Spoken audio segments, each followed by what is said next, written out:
Mayong adlaw, malampuson nga napugnan sa Special Rescue Force Unit sa Bureau of Fire Protection 11 ang chemical spill nga nahitabo sa duha ka pribadong tunghaan sa Davao City human sa pagtayog sa magnitude 7.4 nga linog niadtong miaging semana.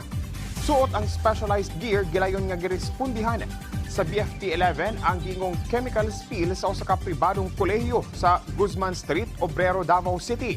Natong Oktubre 10 ning tuiga, human sa clean-up o containment procedures, gideklara na nga limpyo og luwas gikan sa delikado nga kontaminasyon ang laboratory room sa mong tunghaan.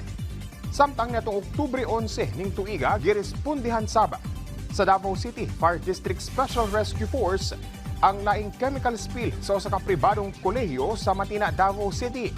Hinungdan aron nga paspasab nga napugan ang pagkuyanap niini. Padayon ang BFP-11 sa pagigalayon sa school management aron nga masiguro ang kaluwasan sa mga estudyante o guban pa nilang mga staff. Nagpatuman og price freeze ang sa mga basic commodities ang Department of Trade and Industry kon DTI sa tibok probinsya sa Davao Oriental.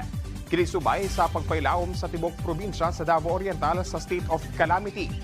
Base sa Resolution number 18152-10-2025 nga gipagula sa sangguniang panlalawigan sa Davao Oriental niadtong Oktubre 13 ning tuiga, gipatuman kini tungod sa kadaot nga gibilin sa magnitude 7.4 ug magnitude 6.8 nga linog nga puros di sentro sa munisipalidad sa Manay niadtong Oktubre 10 ning tuiga.